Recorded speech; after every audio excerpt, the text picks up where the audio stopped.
DL Commodore. Harrington, of course, has been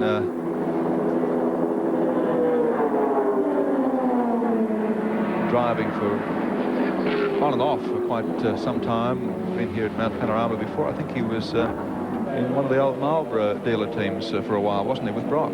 Yes, young Steve. He's a good little driver too, is Stephen. He's had a stint overseas. They're doing pretty well, actually. Position 11th. So they can be unhappy about that. There's still a long way to go in the race. See what happened this morning with Dickie Johnson. 3 cars entered, now down to 1. Problems even with that car. The number 45 car with problems already.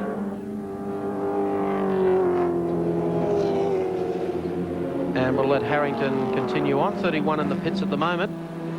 So let's recap them for you. The top 10 as they are at the moment. Moffat and Hansford and Neatsvitz with 108 laps completed. 1 up on Longhurst and Mazira on 107. The same back to Perkins and Walkingshaw. Then back to 4th place, Colin Bond and Alan Jones in the Caltech Sierra on 104 laps. 5th is 18, Johnson and Bow on 103. They're 5, Australia the leader. 6th spot, Francevic and Hana. Well, that car has just gone out. 7th is 53, Crow and Jansen. 8th, 44, Giddings and Stewart. 9th, 24, Kay and Monday. They're still up there. And in 10th spot, 54, Scott and Sorensen. Well, the positions are still changing, and there's a lot more of Australia's great race still to come. Job. That's Andrew Short. G'day, Shorty. He is perched out above Conrod Strait, and he has been there since the race started this morning. You might be interested to know that he suffers from vertigo. Does he? No joke, he genuinely does. And the threat we've given him today is miss one focus pull and it's into the chopper for next year. There he is as Captain Frank Van Ries, our chopper pilot. And he's for hire, just give him a call. Yes, he's for hire. Quite a cutie and a great little dancer. Lap 110 of 161. The Tooheys 1000 from Mount Panorama at Bathurst. This is Brian Callahan and Barry Graham. Hard to recognise because after years of peddling around in a blood red Commodore, they've decided to switch colours this year. It confused our instant recognition for a while when we got here early. Oh, hello, there's 54 still parked in that sand trap, and I don't think they're going to go anywhere the rest of the day. This is the one that Brock took a shortcut through earlier. Let's see it on the Caltech's replay. Oh, he's nudged another car already parked up there against the wall. Yeah, the Finnegan car. That's what's done it to him. Armin Hahn. No, that's not a dance. That's our German mate.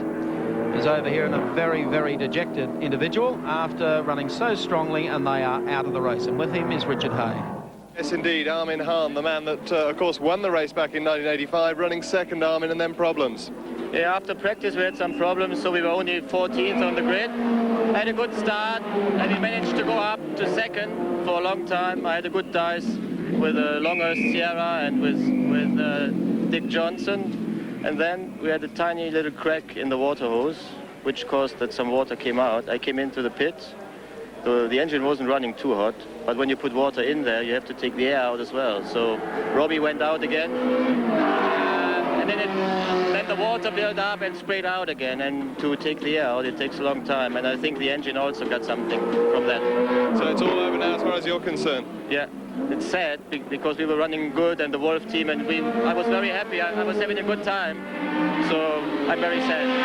Do you think you could ever report fellow countrymen Klaus Neatsvitz and Alan Moffat, of course, in the lead car? Yeah, I think so, because they've got a good chance to win, because their car is a very good car. They've done very well in Europe with that car. Actually, I was driving that car for Rudy in Monza, so it's a good car. I think that said it all. Bad luck for Armin Hahn. Troubles, by the look of it, for Gary Wilmington, isn't it? 50, Gary Wilmington. Yeah. And Leeson in their Commodore. Oh, they've got a tyre, actually. You should have stuck with the Jag, Dougie. Yeah, they're dropping out faster than Queensland Police at the Fitzgerald inquiry here at the moment. Look at that, it's a long way back to the pits when you've got a rear wheel like that on. And it was running 12th. So they're going to try and get back to the pits. We have a couple of cars stalled around the circle. Wouldn't be surprised to see the pace car out. It is on the way out, Mike. This car has blown an engine as well. It's not just the tyre. Well, it's not going to be long before it hasn't got any tyre left on there. It's just snapping away at the plastic. This will be because of those two cars up at the top in the sand trap. Yeah, we got Finnegan up the top, and now we've got a great big metal obstacle in the middle of the sand trap. I think they really do have to bring the pace car out, and it won't be long before we see a procession here in the Tooheys 1000. For the third time today. In fact, twice we've had the pace car out. Well, he's trying to amble through the sand trap up there and still make it back to the pits. He's certainly got the wobbly boot on. That's the Wilmington Leeson plant hire Commodore number 50. And looks like their great race is certainly over. In the meantime, Brian Callahan, Barry Graham continue in the Mobile Concrete Pumping Services Commodore. The two lads, of course, are ex-oval track heroes, runners for the Australian team against the United States. Brian still runs a modified. And you just need tyres with grip. Never trust rubber. I did say it earlier, Mike. It's the advice my father gave me on entering puberty, and it's served me well over the years. Well, they've got some work to do with that to try and get it back to the pits. I don't think they're going anywhere. Might be going back on a truck. But the pace car is certainly out on the racetrack at the moment. Car 44 there, just in behind Barry Graham, is the second car, the Caltex car 44. Now, the Bond Jones car has been back into the pits and is out again on the racetrack, so they may drop a position or two. They were running fourth. Pace car is out, so let's take a break while we've got the opportunity, but before we do, we'll check out the top 10 for you. Moffat, Hansford continue to lead, 111 laps down. Longhurst, Mazera in second place, 110 laps. Then Perkins, Walkinshaw third, 110 laps as well. Bond and Jones in fourth spot still, 108 laps covered. Then Johnson, Bow in fifth, 107 laps. Crow and Jansen also leading their class in sixth outright, 105 laps. Then Giddings, Stewart, the second Caltex Sierra in seventh, followed by Kay and Monday and the Jag Parks Commodore, eighth place. Then Francevic and Hana, well, that'll go by the board because they're in the pits at the moment. And 10th spot rounding it out, Hunter and Harrington in the Commodore. That's the top 10 placings at the moment in the Tooheys 1000. 161, the Tooheys 1000 for 1988. We're in a yellow flag situation with the Mazda pace car out on the racetrack. Due, of course, to three Commodores to pick up at the top of the mountain. Hope you're enjoying our telecast across Australia, if you're watching at home or if you're in hospitals or whatever around the country. I think it might be timely to review the last hour. It has been power-packed. Let's do it, courtesy of Wins. Thank you, Gary Wilkinson, updating courtesy of Wins what has been happening in the last hour. A man who must feel very, very happy with the way he's put together his Bathurst package this year is, of course, Alan Moffat, and he joins us from his pit area. Well, Alan, you can never be said to be doing it easy at Bathurst, but you couldn't possibly be going more to plan. No, well, the others have made the plan rather easy for us, but we are still going to our driver plan and our scheduled pit stops. I was very pleased to see the front pads changed in a hurry because I had been giving the brakes plenty when I was out there, and there's nothing worse than handing the car over to someone and knowing that, a little bit funny. I've been around here with no brakes with the last 20 laps to go, and I know what the feeling's like. Now, I notice you've been hiding out the back there rather than standing in the pits. So you're just trying to sort of relax and keep your mind off it a bit, or not? Yes, well, you know, that's our boardroom, and I don't know when the last boardroom you walked into unannounced when people were busy at work, and I just like to keep my mind free and get on with it. I'm happy. How nerve-wracking is it at this sort of situation? Like you've got to watch the car and just, it should stay together, but there's always that niggling doubt. Well, it's better off being here, and I can let Greg do the worrying. You do tend to start hearing things that you shouldn't be hearing. You're not going 99%. You're using a bit of caution, which is using a bit of common sense, and just nursing the car around. That gives you a chance to hear a few things that you don't normally have the ability to pick up on. But we've got such a fabulously prepared car that I really think, bar there seems to be so many accidents, as long as we stay out of someone else's catastrophe, we should have a good chance of coming home. Now, you're used to winning here for so long, and then there's been a drought in the middle, and you've had uncompetitive cars. What's the feeling like, and what would it be like for you this afternoon to go over that line again? It's very nice to be under control of the car. I enjoyed chasing the number 18 car around this morning and not having him be able to get away. Drivers like to run with each other. They like to be in touch, and that's something we haven't enjoyed all season, so that was pleasing for me. The last laps today will be something I don't know. All the best with it. Thanks, Alan. Alan Moffat, he's a very emotional man. This will mean so much to the little bloke. He's taken a bit of criticism this year because of the fact he hasn't been up and winning races, and that's because his car has been in a state of tune just to finish races. His full development package was always put together to come here to Bathurst and try and win back one of those big thousands, and he's in the box seat today. The car, we've suggested all day, Mike, has been driven conservatively, but I'm just looking at the top 10 speeds from Super Snooper Australia. They've been up there on Conrod measuring the fast boys, and Moffat's third fastest in the last 2 hours. Hideki's gone down the hill at 281 kilometres per hour. Longhurst's equal that in the Sierra. Moffat not far off the pace at 276. Johnson's been through at 276. Frankovic at 268. Bond at 266. And Perkins, the fastest of the Commodores, at 264 kilometres per hour. The fastest Starion, and this is a hot one, 252 k's out of the little Starion. That's good. I'm led to believe, though, that the fastest unofficial time ever recorded here was nearly 300 kilometres per hour, recorded one afternoon back in '81. A 14-year-old boy with braces on his teeth being chased on his skateboard by a scrap metal dealer. Stop it. The pace car is still out on the racetrack. I would think probably another lap, 2 at the most, before we have them all lined up for a green flag. I mentioned earlier, I hope for those folks watching our telecast in hospitals around Australia today that you're enjoying Seven's coverage. Call to one of our production team who always helps out at Bathurst, Ray Batten, who's in hospital. Unaccustomed for him because he's always here helping us, but hope he's enjoying the telecast as well as we take pics from our BP race cam. And of course, that's the lead car.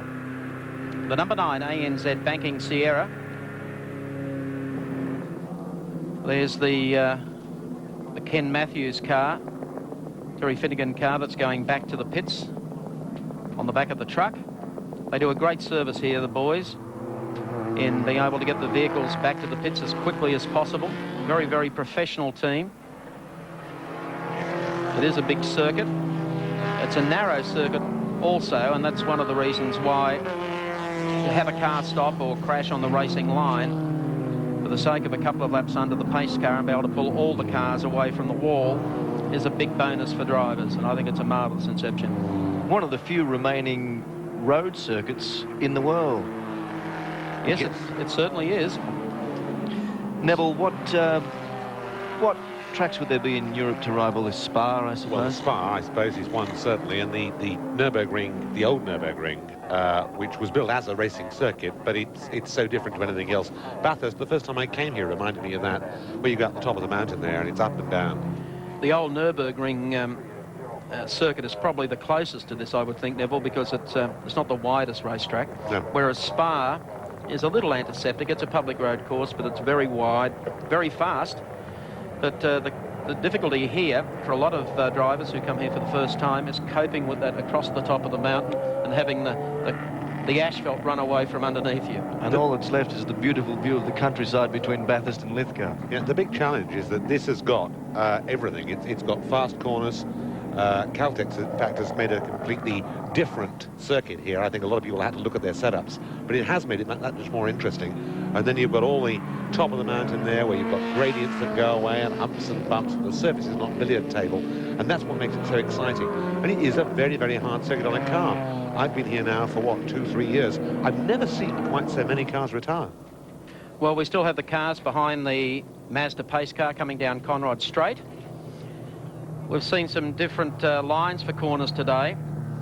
We thought we'd like to show you a little about it. It's called Oversteer and understeered. Neil Crompton has all the details. As a 20-year viewer veteran of this telecast, it was sometimes bewildering to hear terms such as understeer and oversteer. In the early days, they meant about as much to me as a microwave means to a cannibal. But from that Jason recliner of yours, it's probably easy to think that a touring car is simple to drive, but you can get into all sorts of strife. When a car is misbehaving, you may hear the commentators referring to under or oversteer, and this is a simple explanation. Incorrect pilot input, a poor suspension setup, or a bad handling car can lead to some ungainly acts. Some of these can be explained as under or oversteer. A car understeers when the front wheels skid through a corner. Usually, the more a driver attempts to turn harder, the less the chance of the tyres gripping and the further he's away from the apex of the turn. Every centimetre given away on the inside of the turn is another centimetre less room to operate in, leaving the corner. Some classic understeer examples: Steve Masterton's headbanger with a wall at Calder in a Commodore in 1985. And more recently, Danny Sullivan had a giant taste when he clattered the barrier at Indy with one of our race cams over his shoulder. Oversteer explains the skidding of the rear of the vehicle. The back wheels can slide, induced either by power or sudden weight transfer. Oversteer is easier to spot on television and has provided some spectacular action over the years. The ultimate in oversteer can often culminate in a giant spin. Oversteer and understeer, put together by Neil Crompton. Pace car still on the circuit at the moment. 57. One of the mobile M3s about to head back to the racetrack. Some more racing ahead from the mobile team this afternoon. That's Jimmy Richards, I think. He's set to go. They can't move out of the pits even if they wanted to at this stage because of the pace car being out there under the yellow flag. Jim will fire it, move it up to the head of the pit exit where it will be held until the pace car goes by. Just updating for you again, our race leader is Greg Hansford in car number 9, the ANZ Sierra, on 116 laps completed. 1 lap up on Tony Longhurst in car number 25, the Benson and Hedges car. Then only 8.90 seconds behind is the number 10 car, Tom Walkingshaw. Larry Perkins doing some marvellous work in that car earlier today, and also Denny Holm. They've done very well indeed. 4th, behind them on 112 laps is car number 4. And then, of course, on the same lap in 5th spot, 4.3 seconds behind, 4.36 seconds behind, I should say, is, of course, the John Bower number 18 Shell Sierra. So when the pace car pulls back into the pits, I think we're going to have a heck of a sprint now to the flag this afternoon. That should excite the Holden fans. They've got one of their boys in 3rd, and as you said, only some 8 seconds behind Longhurst at this stage. So that's a real shot in the arm for the general fans. They sit up there in their thousands, balancing on the top of all sorts of vehicles, waving their flags and shouting obscenities, and they haven't had much to shout about in the early stages of the race. Walkinshaw, of course, sadly retiring early with profound mechanical problems, but he's up there in the Perkins car at the moment and going like the Powers. Once again, the Mazda leads them down Conrod Straight. Rest of the field tucking in behind. I can see Tony Longhurst there, looking for the Commodore. Coming down to Caltech's chase. I must congratulate Mazda. They've turned out the pace cars and all the rescue vehicles magnificently here for the Tooheys 1000. They've done a great job. As I look over my shoulder, expecting Neil Crompton to step into the commentary box, it's Peter Perfect. What are you doing here? You're supposed to be out there making this 10. Yeah, someone turned 2 pages at once in the script, unfortunately, and we sort of ran over this tyre that was not in the correct tyre rack.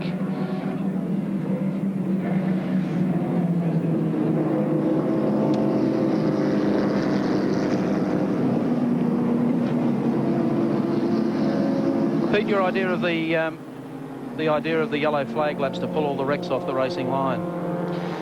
Well, when you're racing in, say, Spa or Le Mans, you have a couple of pace cars, which means that you have some groups spaced around the track in equal timed distance gap, which doesn't give you any great advantage or disadvantage. You can catch up a quarter of a lap or maybe half a lap.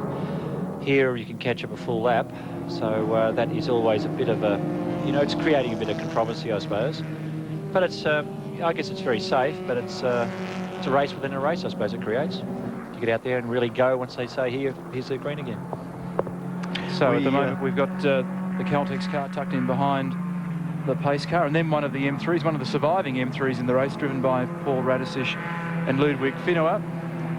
But the M3 is really one of the popular cars in this race, and for many years they've been a very successful Group A car, although this weekend hasn't gone as well for them. But the M3, what a little beauty it is. Well, Bathurst hasn't really been kind.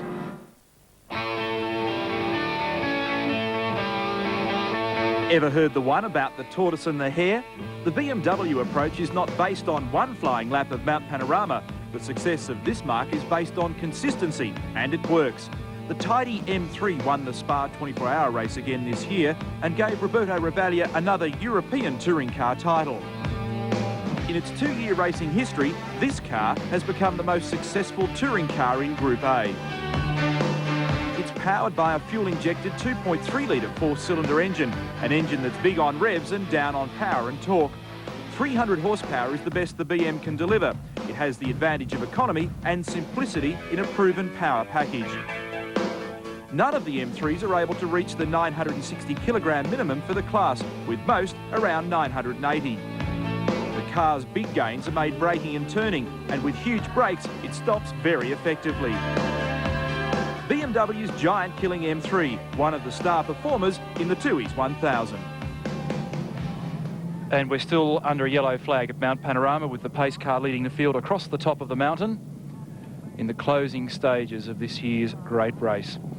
And it certainly is looking very good at the moment for Alan Moffat, Klaus Niedzwitz, Greg Hansford in the ANZ car. They've done a great job all day. And I don't think anybody could possibly have predicted the sort of drama that we've had in this race, Brock. No, it's every year, of course, there's strange things that do occur at Bathurst, but this year has been exceptionally strange, I'm sure of that. The cars just winding their way down the course. They're clearing the wrecks off the circuit, and certainly a safer bet for the drivers and for the spectators, for that matter, to bring the cars in this way. I don't think you'd get much argument from anybody about that.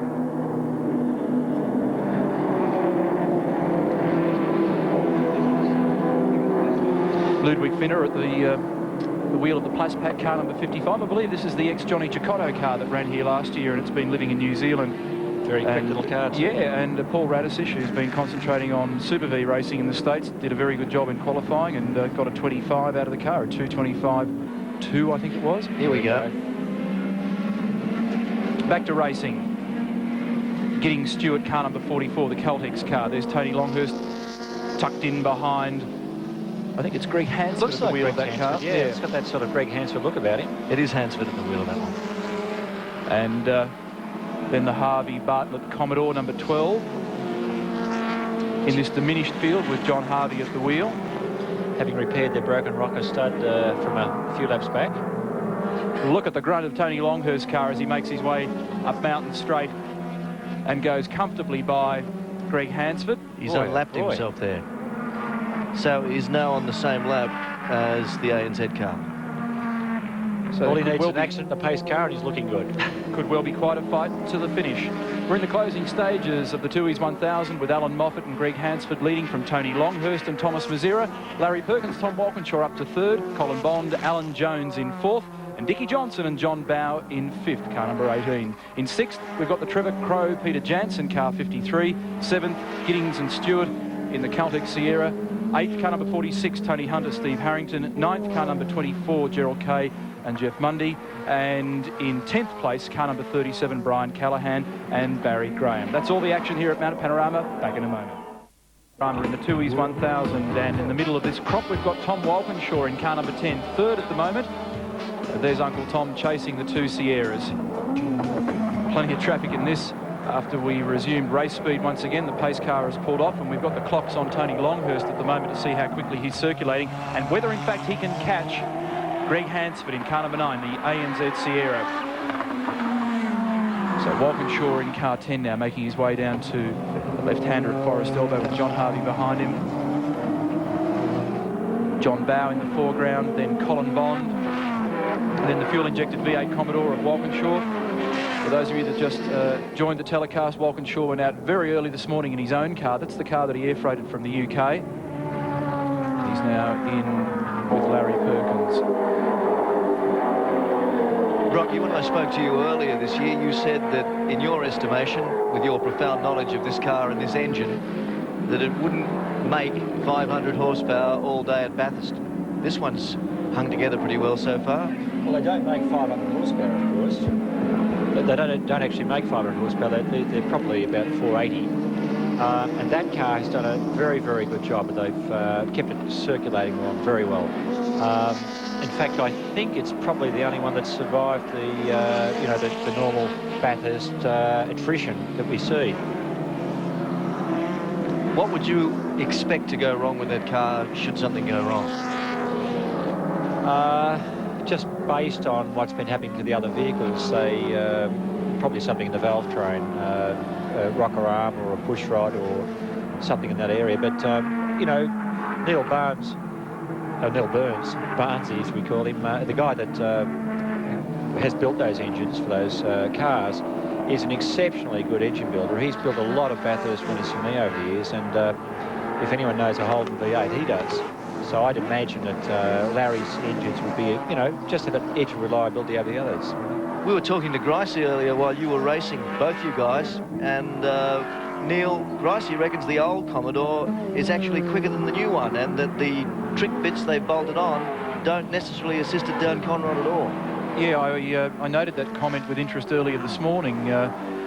I guess, time will tell. I dare say there's probably still a little bit of development in these cars, and as we know, it was a very difficult time for Holden to get the car homologated. That's recognised by the international body and get it out on the track and get it racing, and that probably wasn't the way they wanted to do it, and so they maybe, you could forgive them for being 6 months behind in their development work. They've only raced them, 3 times? They raced them in England, they raced them at Silverstone and Sandown. A couple of them turned up at Oran Park for the Pepsi 250 and here. But nonetheless, they're in 3rd place at the moment. That's what you've got to do. And they said all the way through that they did not care about the way the turbo Fords went in qualifying. They were looking at the race, 161 laps, and the car they felt was the right car for Spa and for Bathurst.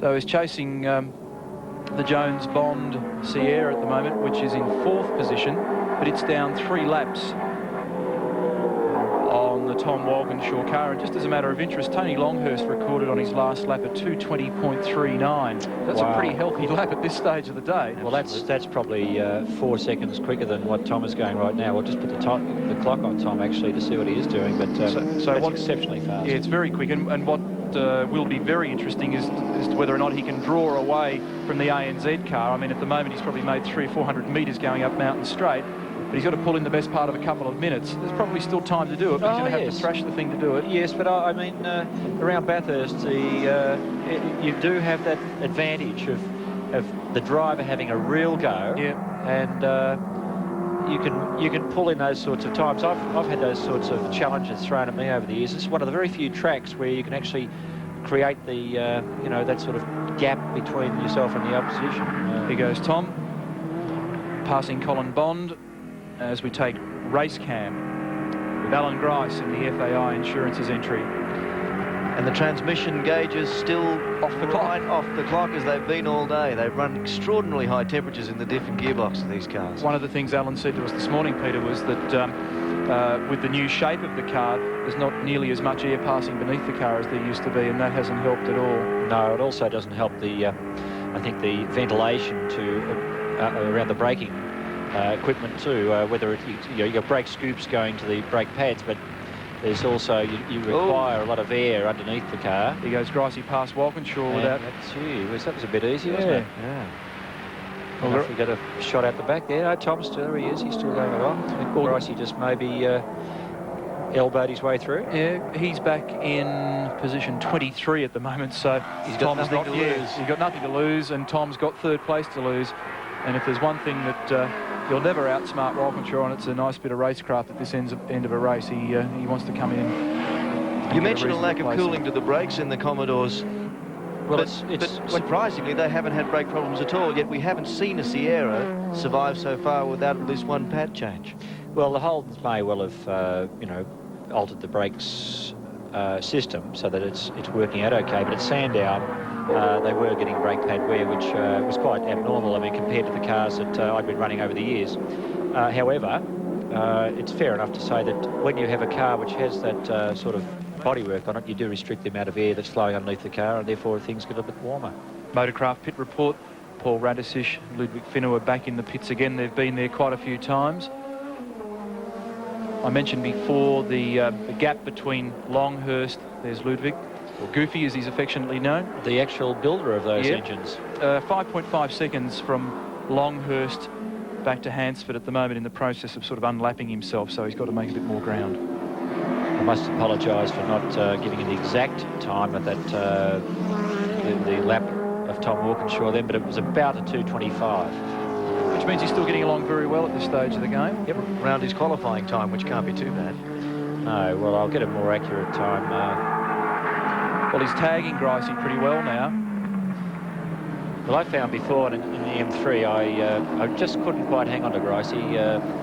It was about, I guess, 50 metres per lap. So one of the things that I found surprising, just sitting back and looking at the races, the way that some of the smaller cars like the Starion and the Mitsubishi have been able to hold the bigger cars in every aspect of the track except down the straight.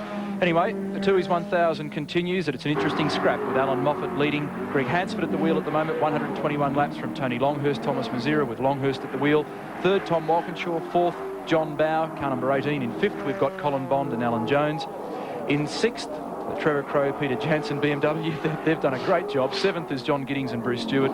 Eighth, Steve Harrington at the wheel of the Tony Hunter Commodore. Ninth, Brian Callahan, Barry Graham. And rounding out the top 10, Gerald Kay and Jeff Munday. We're back with more action at Mount Panorama in just a moment. 1,000 at Mount Panorama Bathurst in our bicentennial year. And the driver we're following at the moment is Tony Longhurst in the Benson and Hedges Sierra. Still running a very strong second. One lap down on race leader Greg Hansford, Klaus Niedzwitz, and of course Alan Moffat in the number 9 ANZ car. And 32.5 seconds behind them, the Holden Special Vehicles Commodore SS of Larry Perkins, Denny Holm and Tom Walkinshaw. So still a bit of interest in the fight for second place in this race. Longhurst has been run consistently all day in the number 25 car. No real problems. But the thing that would be breaking his spirit is the fact that he's dropped a lap to the 9 car. Tony, of course, 31 years of age. Lives at Surface Paradise. 6th start here in the great race. 4th at Bathurst in 85. Winner at Sandown 500 in 85. And debut year here in 1983. Another wins. Profile driver in Australia's great race. I would think, Pete, that would be a good result for Frank Gardner and Tony. Give him a lot of heart. A second place finish here. Yes, it would. I've got a stopwatch on Tony, and I've been looking at just the way he's drawing ahead of Hansford. He's about 5.5 seconds ahead since they resumed race speed, since the last pace car was out there. And obviously he's going to try and get himself back in contention. At the moment, my understanding is he's actually on the same lap now. He's almost 1 lap behind, but he's probably going to try and close the gap again, I reckon. He can do it. I believe he can. He's driven a very steady race. Yes. Extraordinarily quick up the straight, this particular car. When he passes you, it's almost enough to make you sort of give it away. It's just incredible up Mountain Straight, for instance. It's about 20 or 30 kilometres per hour just at the exit of the corner. Meanwhile, the 10 car runs third. And of course, the remaining Dick Johnson Shell Sierra, number 18, in 4th place. 4 laps down on race leader Greg Hansford. Well, they've given Greg the hurry up because the 22.8 is very, very good race speed. It is a good time, isn't it? Yes. You know, this late in the day after the thing's pretty hot and soggy. Imagine the sorts of temperatures that have crept through everything in the system. Yes. I think one of the great advantages that the pace car does give a lot of the turbo vehicles is it gives them a chance of cooling the whole thing down. And so it becomes a series of, say, 50 or 60 lap sprints if you figure out how often it is between these incidents. And that does help the high-performance machinery such as these Sierras. Tony Longhurst and Thomas Mazira have done a good job. There's Wardy back in the pits again. No windscreen front or rear. You've been through that process. Yes, shades of 85 Bathurst. Although for different reasons. Wardy popped his out when he was skating along on the roof at about 100 mile an hour. Yes. But it's a shame the little Mercedes just doesn't quite have that extra pace. In the German Championship, where the rules are slightly different, the Benz and the BMW and the Fords all go hard at it. But in this country, it's a bit hard to get the thing wound up. It carries too much weight, basically. Tony and Thomas have done a good job, I was saying, Peter. Thomas Mazira, who's been driving in British Formula 3 this year, I don't think has been in a Group A touring car before. He's driven a production car with Brad Jones at Winton a couple of years back. And he's acquitted himself very well and put them in a very good position at the end of the day. And I think that over the years, Tony has attracted plenty of knockers. And you'd have to say that he's done a great job today, a thoroughly professional, sensible job. And you know, with a guy that's now got the responsibility on his shoulders of running his own team, he's really come up trumps. He certainly has, and you know, he's a very pleasant guy. And when they've gone out there, with a plan. They've stuck to it. Tony hasn't been putting the car off the road or doing the things he perhaps did in previous years. And 10 points to himself and to Frank Gardner for Frank's work in, I suppose, tempering Tony's, you know, perhaps his over-enthusiasm at times. But right now, Tony's a good lad. He really is doing well. I understand that Thomas Mazira has to do at least another 20-odd laps in the car, so we'll try and get confirmation of that. So the Tooheys 1000 continues, and a very interesting situation. We'll see whether or not Tony Longhurst can make up the ground on Greg Hansford in the Alan Moffat ANZ Ford. That car, when it arrived here earlier in the year, everybody thumbed their nose at it, said, no, Moffat's not going to be able to do the job, and they were 100% wrong. And I know that for the years that you've spent running elbow to elbow with Alan Moffat, you never, ever write the guy off as a businessman or as a racing driver. Well, Alan always knows the right way of putting a package together. Sometimes it's quite difficult to actually put the package together because of politics or circumstances or finances, usually finances, I suppose. But Alan's got Rudy Eggenberger out here. He's got a couple of hot shots from Rudy's own workshops. He's got his own lads who have just quietly learned about the motor car during the Touring Car Championship earlier this year. And Alan's got the right temperament for this sort of thing. He's not out there driving 11/10ths. He's let Klaus Niederswitz get out there and drive the car that hard. Well, Klaus does it probably 20 times a year and at the very pinnacle of the competition. And Alan decided to recruit a top gun for the job for qualifying. But he still knows how to approach the race as a 6.5-hour event. That's right. And that's the error that most people make here. They get out there and, you know, they do make some sort of... Well, they overextend the motor car. It's as simple as that. And you see so many of these retirements every year. So the Tooheys 1000 continues. In the closing stages, Alan Moffat still the leader, with Greg Hansford at the wheel in the number 9 car from Tony Longhurst and Thomas Mazira. Third place, Larry Perkins, Tom Walkinshaw, and an interesting scrap on at the moment for 4th and 5th between John Bowe and Colin Bond.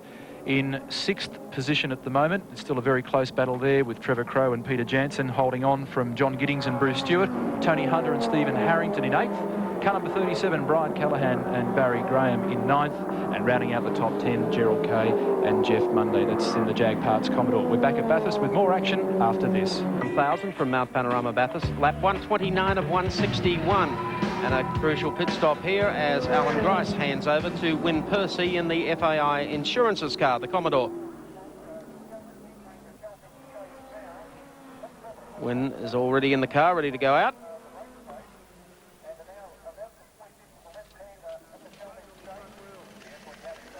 Still waiting for something weird going on at the back of the car here. Oh no, she's away now. Just a very leisurely stop. Well, I think at last count they were back in 23rd position, so it's just an exercise. Battling with Jimmy Richards, Greg Hansford to the pits. This is significant. This is the race leader, a scheduled stop. Stopwatches are going. So keep a very close eye on where Tony Longhurst is. Greg Hansford out. Klaus Needsvits getting in, is it? Yeah, Rudy Enberger underneath the bonnet there. This is probably the most important stop of the race. And I got an unconfirmed report before that Thomas Mazira has to go back in the 25 car to do 20 laps. Now, if that's the case, these guys are still basically safe, aren't they? Klaus is saying, could someone, would you mind cleaning the windscreen for me? There is some steam coming out there. Maybe nothing too serious at this stage. This is normal procedure. They fire the water into the thing while it stops so that it doesn't rocket off the clock in terms of temperature. They've been in there now for 45 seconds. This is not good. I'm up to 49.50. This is a long stop, actually, and having trouble firing it up, apparently. The word we have from the pits, there's Rudy Eggenberger, the Swiss tuner at the front. Just checking to see what the catch tank is there. He's called one of his boys. He's been in there for just over a minute now, so this is a problem. Yeah, they got drama. So Tony Longhurst must be about coming off the mountain now. John Brady in the pits. What's happening down there? Yes, they're working on the spark plugs at the moment. They've got those pulled. They're working on water pouring out one side of the pressure. You were just talking about them pressuring it in. Just why the car's not starting is a good question at the moment. But we've heard Klaus Needswitz did not look happy in the second he tried to fire it up. You just saw a look of exasperation on his face. That looks very much like a cylinder head gasket to me. And Longhurst has gone through to the lead. So, minute and 45 seconds in the pits, and an unconfirmed report up here that there's oil floating around in the water of this car, and if that's the case, she's got big problems. Oil or cylinder head gasket or goodness knows what, that's fairly major. Now that puts Tony Longhurst well clear of Tom Walkinshaw. There's Longhurst at the end of Mountain Straight. So Frank Gardner any moment will be out there saying easy, very easy. Well, I imagine. Al, you've just seen him slip away. You know, he's won it 4 times. He's looking at 5. He'll be feeling very sad. You know, he's a very emotional person. Yeah, and I feel very bad for him because I really thought that this one may have been his. They did such a good job at Sandown. Absolutely. And he's really scraped back up from nothing to get this team together and get it all happening. Yes, I became quite friendly with the period of time Alan was driving with me, and I know exactly how he'd be thinking right now, but you've got to be philosophical about these things and sort of live to fight another day, I guess. Yeah, exactly. 2 minutes 45 in the pits, and car number 10 goes to position 2 in the race, although I think it's some laps down, but nonetheless still good for Holden at the moment. Well, the number 9 ANZ Sierra car has actually led for 99 laps. Lap 29 through 128. And now it's Tony Longhurst going through to take the lead. Tom Walkinshaw, Larry Perkins and Denny Holmes second in the Holden. I'm not too sure about what I said a minute ago. I have a feeling, in fact, that the Commodore is on the same lap as Tony Longhurst. We're trying to confirm that. It is, okay. Yeah. All right, and it looks as though the Holden Special Vehicles crew are readying themselves for another stop.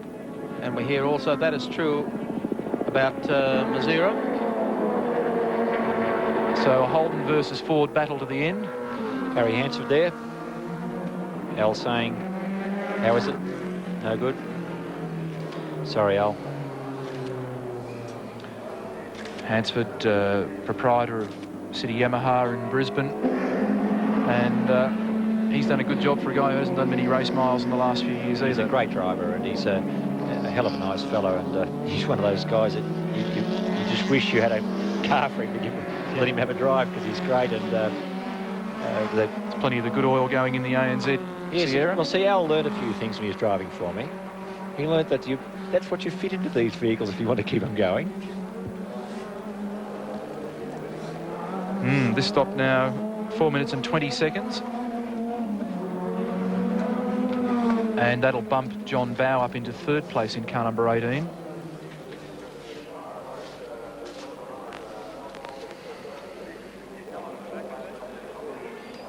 Work continues on the number 9 ANZ Sierra.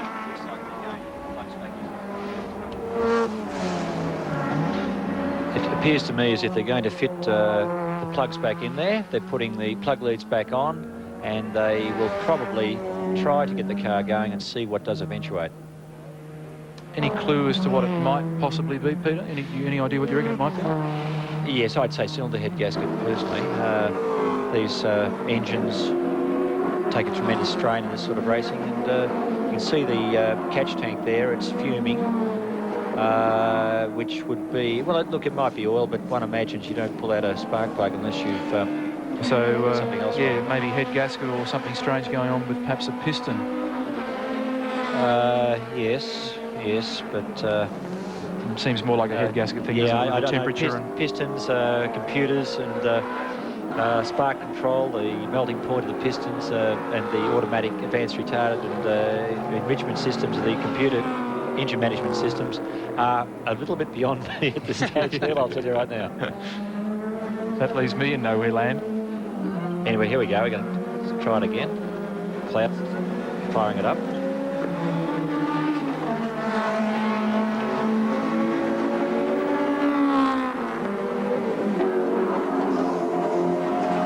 There's plenty of Germanic technology there amongst all those guys. I think Rudy has waved it away. The car is kaput. Yeah? The team not too happy about it. Obviously, that's not the correct mixture, I would say. No, something a bit weird there. They've been there 6 minutes and 26 seconds.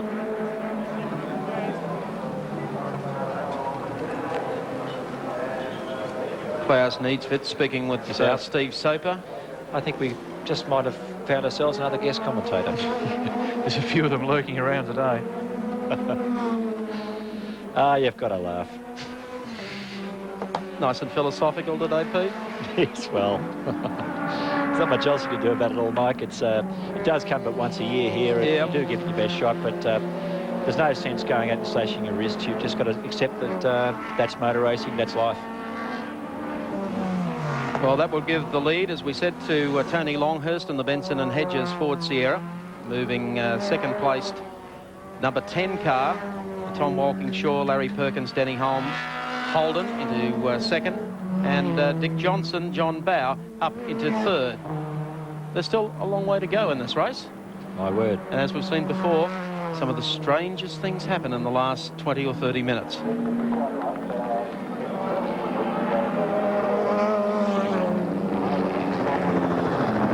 Looks like the number 10 crew, Holden Special Vehicles crew, ready for a pit stop.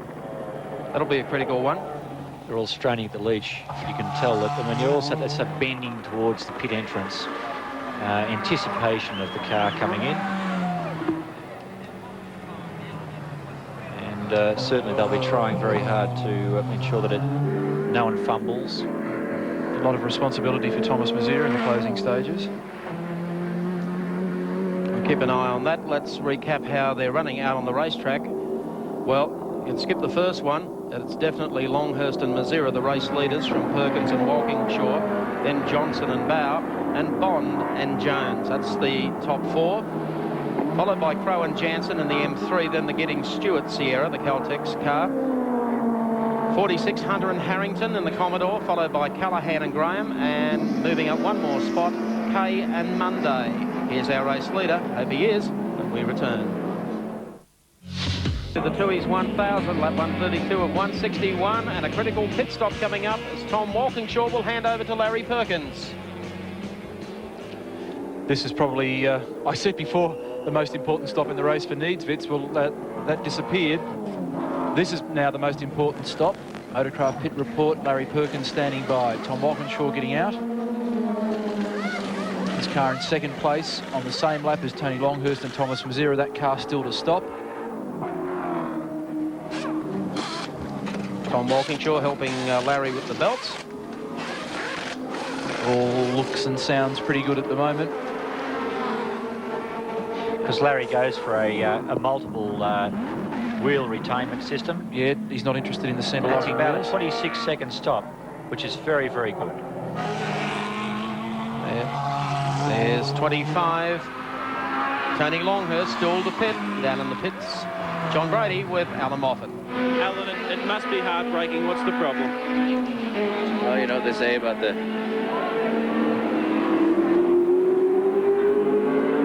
But the engine, you said, had a vapor lock, and it's just blowing. apparently it got a vapor lock. running cold behind the pace car. Rudy feels that it got very cold, and then as Greg accelerated, perhaps a little bit too quickly, who's to say, it developed a vapor lock and just overheated instantly. Greg said it came down at the end of the straight, had a flutter, and that was it. There's no hope for it? No, I would say it's lost a head gasket. But you came from nowhere to get here. It's a horrible way to finish, but certainly you showed today just what can be done. Yeah, I think Alan Moffat has said it all. Very distressed, thought he had this one. And he was pretty close to picking it up too, because his two co-drivers, Klaus Nietswitz and young Greg Hansford, done a tremendous job in the car. It must be frustrating when you fly out to Rudy Eggenberger and Nietswitz and try and put the package together. That's happened to a few drivers here today. In the meantime, another Queenslander, Tony Longhurst, in the Benson and Hedges car, with some great driving from Thomas Mazira earlier today. Still lead the Tooheys 1000. Larry Perkins runs second in the Holden, and in third place, the Dick Johnson, John Bow, Shell Sierra.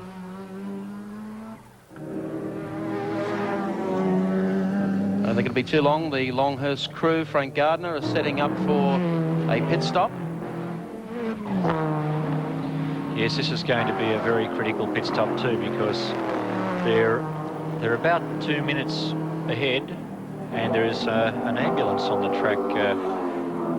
I notice. Yeah, heading up Mountain Straight, and the appropriate flags being shown at various marshalling points. So this is going to alter things, because what we'll see here is the Holden drastically close, catch up and almost beyond the bumper bar, rear bumper bar of this leading Sierra. So it depends on where the... we have no reports of any crashes around the top of the moment at this stage. But I can certainly see an ambulance on the circuit. Well, it stopped right at the crest, heading up Mountain Straight. Now, whether they've just decided that the racetrack was the only way to access a problem somewhere else, I don't know. Well, we'll try and pick that up for you. Plenty of action at Bathurst. Unpredictable. There's Tony. And they've got the tyres laid out in pit lane. And they've certainly got some extra people around their pit area too. Yeah, it looks like that ambulance is backed into a driveway at a private residence halfway up Mountain Straight. So one can only assume there may be a problem at one of those houses, which is most unfortunate. And what a difficult set of circumstances for the organisers to try and get an ambulance in there to access the property on a racetrack. One imagines the helicopter hovering overhead there may be called into service. That's the situation. Drama-filled Tooheys 1000. We're working lap number 136. Longhurst and Mazira leading the great race from Perkins, Walkinshaw, Johnson, Bow, Bond and Jones. Then, of course, dropping down through the field because they're up a couple of laps on the field. Don't worry about the Moffat-Hansford car. Next is Crow and Jansen in the BMW M3, followed by Scott and Sorensen in another M3. Then Hunter and Harrington in a Commodore. Brian Callahan, Barry Graham in a Commodore. And then Kay and Monday. A drama-filled Tooheys 1000, and it's not over yet. They're following Larry Perkins in the Holden Special Vehicles Commodore SS, looking stronger as this race progresses. Keeping in mind that Tony Longhurst still has to pit for Thomas Mazira, we believe, to take over. And Larry throwing the car around. I can tell you what, it's stood the challenge here today, considering all the protests and counter-protests. Car exits Caltech's chase. And of course, the one pit stop still to come is for Tony Longhurst. As we mentioned earlier, the Benson and Hedges crew with Frank Gardner, they've got all the wheels ready, they've got the crew spaced out there. On the only thing they do have is Chris Landon's Commodore in the pits in front of them at this stage. Mazira is in the car at the moment, Mike. The drama was over the number of laps that he had to do, or so that Tony Longhurst didn't exceed the limit. And I think they might have miscalculated slightly, and he had to stay out for 20 more laps. when they do come back, it'll be Longhurst to get back into the car for the run to the finish. Well, check that out. Looked very much like Tony in the car. That's Chris Lambden. Kerry Bailey running the Bow Repairs Commodore. I mentioned earlier that Chris doing a spot of racing, just to race karts. And they've been enjoying their run today at Mount Panorama. They've got some problems, though. I don't think it'll be too long before we have the 25 car into the pits.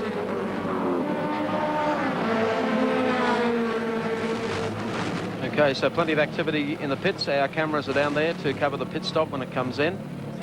A lot of favourites have dropped out of this race today. Let's have a look at the casualty count. Of course, 15.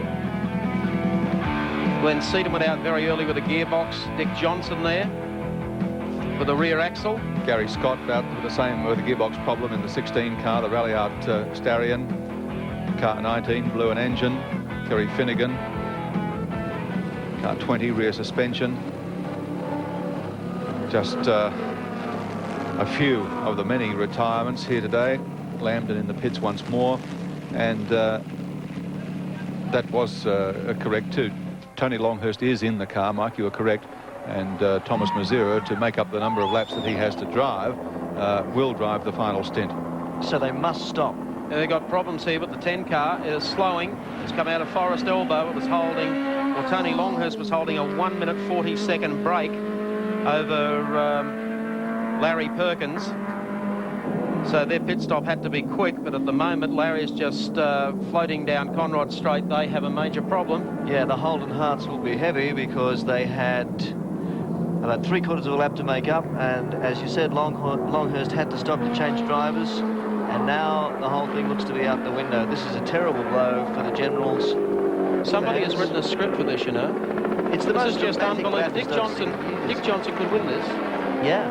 They only need one kerfuffle with a Tony Longhurst pit stop, and Johnson's back and won this with John Bowe. Well, I wonder what the problem is here. Brocky said a little while back while you were out of the booth, Mike, that it could well be valve gear if it was a problem at all. We'll soon find out. Longhurst has gone by in the 25 Benson and Hedges car. And he's got John Bowe, I think, sitting right in behind him. He's some laps down. It's Johnny Bowe at the wheel. Big cheer coming up for Larry Perkins from the spectator banks here at the bottom of Conrod. Whether he'll have enough momentum to be able to float into his pit bay. Yes, he should have. Crew anxiously await the arrival of the number 10 Holden Special Vehicles Commodore. And our men are in the pits for yet another Motorcraft pit report. Come on, Larry.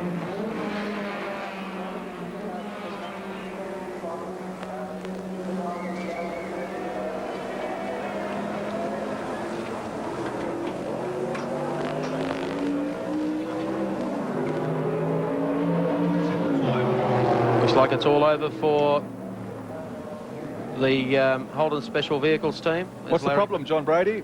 Well, at this stage, they don't know. I just talked to Andy Morrison, the crew manager here, the team manager. He has no idea of what the problem is. As you can see, Larry Perkins there explaining it to Tom Walkinshaw. The car obviously is not running. There's not too much attempt being made to get it that way. It sounds serious. It sure is. Just see if we can get within earshot to find out what is the problem. They're under the hood at the moment.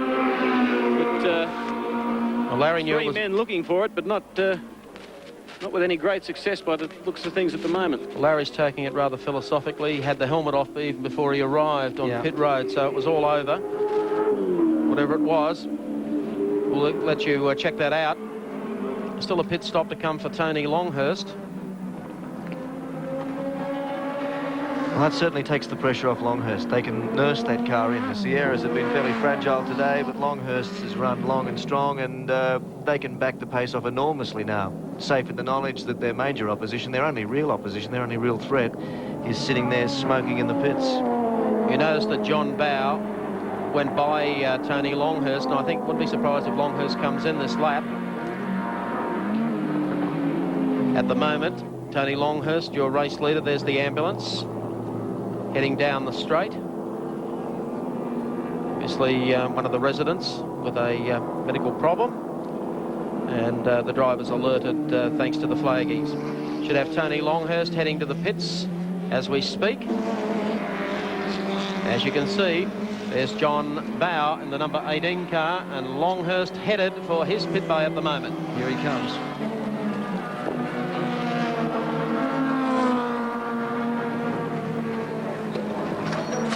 Yes, Tony is stepping out. Thomas Mazera will go back into the car. They've got all the time on their side because the number 10 car was only a lap down on it. Richard Hayes on the spot down there. This is a pretty frantic stop for them, Richard.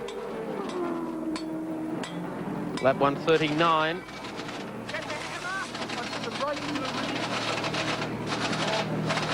Again, they're doing these brake pads. Get the hammer. You can hear frantic instructions being called out. Let's go again to Richard Hay. Well, brakes have been done, but also I should tell you, and I don't wish to inject too much trouble into the situation, but the engine's been running throughout virtually the whole stop. And I'm not sure quite how legal that is. They put fuel in it. They're knocking the hubs on now. There seems to be some sort of problem still with the front brake pads. Mazera's sitting in the car. He still has to do 20 laps, incidentally, I should point out, to finish the race. In fact, he has to do 20 laps to qualify. Frank Gardner overseeing operations there, and there seems to be a problem with that front brake pad.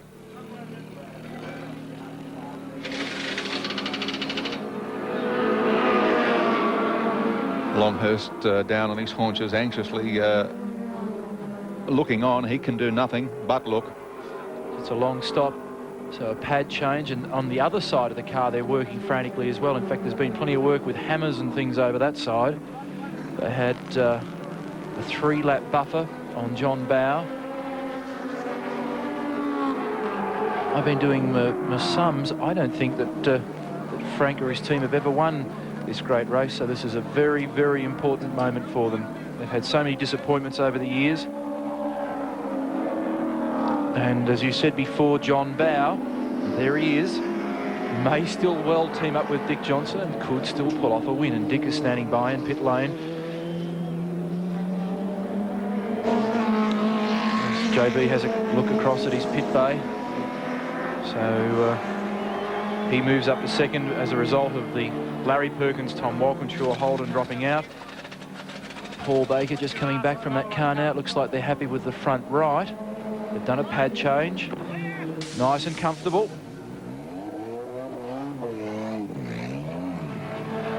They must have switched that engine off. Well, but they're 2.5 minutes. The boys have just bump started it, Neil. So no, it was running, I think, when it left the lane, Doug. What do the rules say? Well, you've got to switch your engine off, but I didn't really get a good listen to the car while it was stationary. See, the big danger with switching these cars off is they just instantly overheat in a matter of seconds. They just blow out in temperature. And are enormously difficult to restart. Let's go down to Richard Hay again in pit lane. Tony Longhurst, a long stop for you there, much longer than you would have hoped, obviously.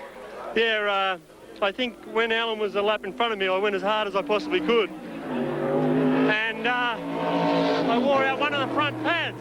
And so I was winding onto the rear further and further, and I was able to just use the rear brakes. And what we had to do was change the right-hand front. The pads were just worn through to the middle. What are your thoughts on the race now and Dick Johnson? Where's Dick Johnson up to? Not so far behind you, as far as I can tell. Wilco, do you know where he is at the moment, mate? He's a couple of laps down at this stage, Richard, but... a couple of laps behind. What have we got? The Holden's out. 20 or 30 laps to go.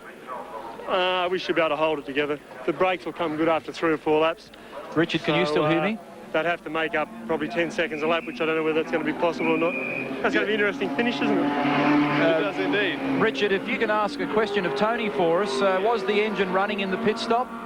Tony, a question from Neil Crompton up in the commentary box. Was the engine running during the pit stop? No, we turned it off and then started it back up again. That's the rules, Neil. Yeah. I know it's the rule. We got a message up here. Thank you, Tony. I'll talk to you later. We got a message up here in the commentary box that it wasn't switched off, but there was certainly a question there, so I thought it might be worth asking it. You never get an answer unless you ask a question. Indeed. There's Thomas Mazzira, number 25.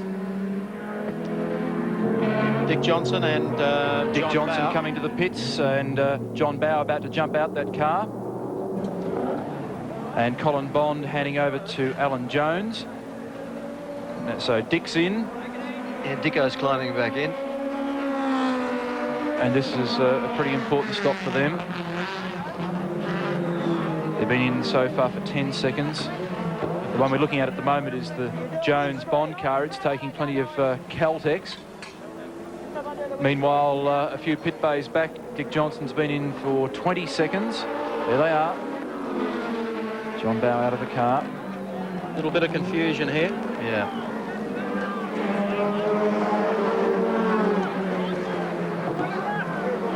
Plenty of shouting. Neil Lowe saying to Dick, fire her up. Got out in 40 seconds, not the best of stops, but he certainly lit up the tyres on the way out. Too many people down there in the pit lane. There dead set have been 100 people standing around that car. Every twit that ever had a pit lane access pass is there trying to kill himself. Well, we've had plenty of drama here at Mount Panorama in the last hour. Gary Wilkinson now to update the last. And, of course, John Bowe by 3 laps.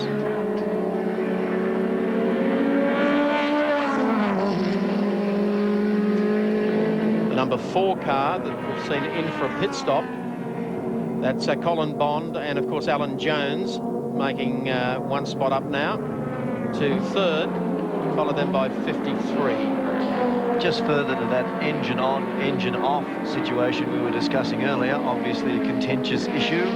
We're informed that when Longhurst came in, they put it up on the jacks, they turned it off and turned it straight back on again, which Frank Gardner says is legal. We're not arguing. I haven't got the argument. Tony wanted to argue about it. All I said was it off? And which was the bit of paper that we got here. And the rules on that one are clear. And Frank, in fact, would be quite right doing that. Let's take a look at the Castrol scoreboard. Thomas Mazzira in the car at the moment. And leading comfortably from Dick Johnson. In 3rd place, Alan Jones at the wheel of the number 4 Caltex Sierra. Perkins and Walkinshaw slipping back through the order. They're still showing on the leaderboard at the moment, but that car is stationary in pit lane. So moving up to 4th place will be the Crow Jansen car. Giddings and Stewart in 6th, car number 44. Then Callahan Graham, car number 37. Hunter Harrington, car 46 in 8th. Kay Mundy in car number 24 in 9th. And the Lusty brothers rounding out the top 10 in car number... I'd say it's the oil pickup pipe is fractured and it's sucking air and it won't get pressure, and no desire to go out and blow it up. Right, I should have said 2 attempts to get the car going because you weren't able to get it off the stands, but obviously the way the race had opened up, the timing was awful because you were starting to get back in there. Well, I always thought we were always in it, actually. We ran 3rd for most of the race and then we were in the 2nd. As I say, I reckon that is in the race, you know, but that's the way it goes. It's a long race and we're not the first people to be disappointed. Thanks, Larry. Larry Perkins. This is the car that leads its class in the baby cars, car number 71. It's the Faulkner Price car. And Team Toyota Australia have done it again in this class. They do a great job every year. This is the rear-wheel drive Toyota Corolla. Mike Oliver and Mike Freeman are driving one of the front-wheel drive numbers, and Peter McKay and Brett Riley sharing the other car. They're 10th outright at the moment in this car. And, oh, what a feeling. And it's Drew Price at the wheel at the moment. Multiple Australian karting champion. Incidentally, I was going to come back to the time that Alan Jones was sitting in that Caltex car. His last lap through was a 2:26.8. Brad Jones in the pits in the Rally Art Starion, sharing the car with Terry Shield. A welcome return to Group A touring car racing for Albury's finest. And hello, Brado. He's pleased to be back out there. Yes, he certainly is. And he's glad that you've welcomed him too. Yeah. And he's in position 15. Mug Lair. I think it was they were running superbly early in the race, holding down. I think they were up as high as about 7th or 8th. And then problems set in when they dropped out of the top 12. And he's doing a really good job. He's sharing the drive with Terry Shield, who's a proven commodity at Bathurst. and George Shepherd's Rally Art team hopefully getting a result out of their car after Gary Scott went out with, I think, a gearbox problem in his car, which is a shame because Scotty finished well in this race last year under the Dulux banner.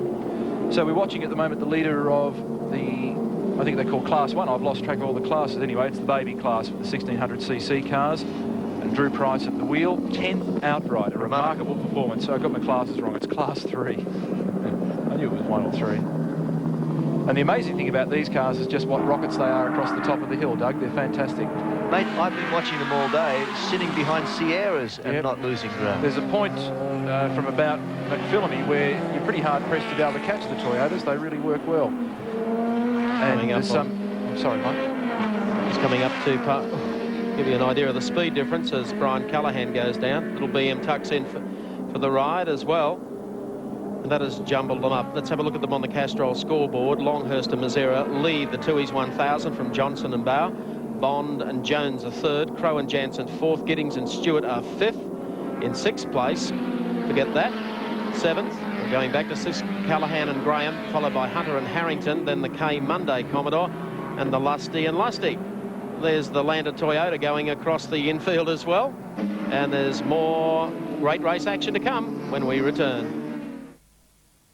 Queensland, Tony Longhurst and Thomas Mazera in the car at the moment lead the great race and lead it comfortably too, about 2 laps up on Dick Johnson and John Bow. A lap down then in third place, Colin Bond and Alan Jones. Jones, the car at the moment. Fourth place, Trevor Crow and Peter Jansen. Well, there's a combo for you, the good captain. Mate, he might pick up enough money to have his giant stuffed Kodiak bear dry cleaned.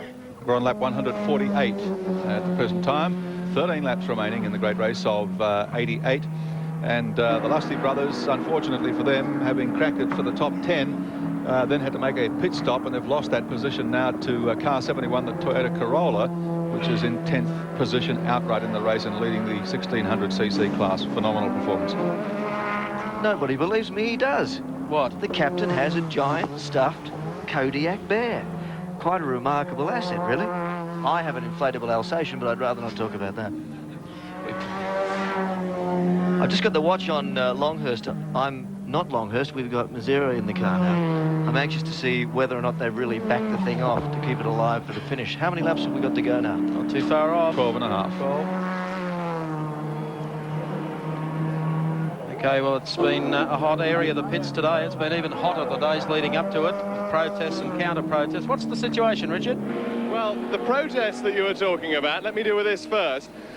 Here in my hand I have a piece of paper which I've just been given, issued at 4:15, but it was advised at 11 o'clock, I should say, this morning, before the car dropped out, that Tom Walkinshaw requested permission of race officials. The protest can be withdrawn against any of the 5 Ford Sierras protested on Friday that may win Tooheys 1000. This applies to the winning vehicle only and has been done in the best interests of motorsport, so the race winner can be announced today. Now, that basically means that, of course, should the Gardner car win or the Dick Johnson car that's in second place at the moment, both of those cars, if should they win, will not be subject to a protest. But here I have Klaus Needswitz. Now, Klaus, could you tell me what is your understanding of the regulations as far as switching off the engine where a pit stop is concerned? Yeah, if you refuel, the regulation said very clearly you have to switch off the engine, otherwise you're out of race. But do they say that you should just switch off the engine or switch off the engine for the duration of the pit stop, that is the duration of the refueling? No, when you come in the pit and you refuel, the engine has to stop. That's important until the box crew is finished with the refuel system. So then you can switch on against the engine. That's the regulation. So more and more controversy here. We just get one thing cleared up and then another thing arrives upon the scene, Mike. You're not wrong. Give our regards to Tom too, that was very nice. However, I think Frank Gardner has probably had enough for this weekend. Car 25 on screen at the moment, and there are only 25 cars still up and running in the Tooheys 1000 out of 48 starters. Frank Gardner looking anxious because he can taste victory. I've just put a watch over that last lap, and Mazera is running 2:30, so he's not punishing the car. They want to get it home, and they want to get it home first. Yes, there's no point at this stage of the race. 2 laps up on Johnson and Bow to want to start setting track records. Then 2 laps back to Bond and Jones, the good captain, and Trevor Crowe 2 laps further away, back in 4th spot. So as Tony Longhurst heads over Skyline, we take race cam from Win Percy in the FAI Insurance Commodore. They've been up and down all day. They're up to 16th at the moment.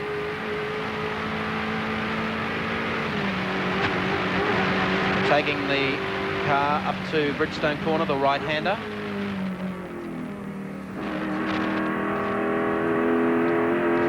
Sun's getting vicious there as it gets late in the afternoon, going up the top. Look at the bugs that have laid down their lives on the windscreen of that Commodore this afternoon. Makes it even harder on the drivers. What's the last thing that goes through an insect's mind when it hits your windscreen, Wilco? It's bum. You can say that. Well, you can say that. That hasn't altered the needles, though, here. Off the dial. They've been running this car since about 10:30 this morning with the gearbox and differential temperatures off the dial. And even though Gricey tells us the car will run like that all day, and it seems to have proved him right, I noticed Brocky was fairly dubious. Yes. Wynn doing a good job backing up Alan Grice in the blue Commodore. They've completed 130 laps in this car, which puts them 20 laps behind the race leaders. They've sat out that much time in the pits with all their stops. But as we've said before, it's important, I think, to keep running to the end of the day. Well, they're up to 15th now, according to our race score system. While we've got a look at the instrument panel there, Mike, it seems that Percy's tacho isn't working. There's not too much on the instrument panel that seems to be working with the less small car today. The thing's lying down, which must be fairly critical when you're pounding 260, 270 Ks out of it down Conrod. Percy now turning left into Caltex Chase, coming out of there. Percy'd have a pretty good feel for it, though, wouldn't he? I'd say so. Seat of the pad stuff. This is the 3rd place getter on the racetrack. Alan Jones, Colin Bond, the number 4, Caltex Sierra.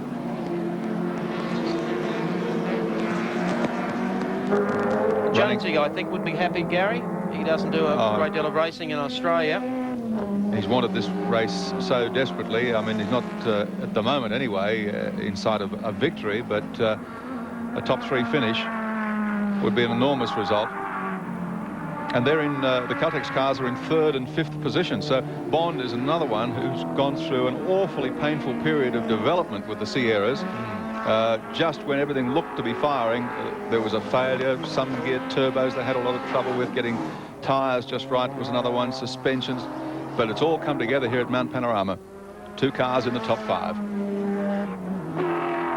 Yes, they've found reliability and consistency for the one race of the year that really matters to them. They've had Richard run in the Touring Car Championship and the endurance races leading up to Bathurst. Jonesy's giving it a good working out, let me tell you. But so clean, mate. I mean, look at the line the guy takes. They're a minute 16 behind the 2nd placed car, the number 18 Johnson Shell Sierra. So they'd only need to have a small hiccup in the Shell car, and these guys could easily slip into 2nd place. And the leader, of course, Thomas Mazzera at the wheel of the Benson and Hedges Sierra. Johnson and Bow holding down 2nd spot, Bond and Jones, whom we're looking at in 3rd, then Crowe and Jansen leading their class, and 4th outright, followed by in 5th place the 2nd of the Caltex Sierras, Giddings and Stewart. 6th place, Callahan and Graham, the Commodore. 7th, Harrington, Hunter in a Commodore. Kay and Mundy, another Commodore in 8th place. They're coming to 4, aren't they, as the race comes to a conclusion. Faulkner and Price, great effort under 1600 cc's, 9th outright. And the Lusty brothers, despite their pit stop, are still holding down 10th spot in the great race of 88, the Tooheys 1000. Welcome back to Mount Panorama at Bathurst, and problems for the Caltex CXT Sierra. The one driven by Colin Bond and Alan Jones just come in for a pit stop. But we notice smoke coming from everywhere around the race car as we take our Motorcraft pit report. They're in 3rd place. 4th place getters, car 53.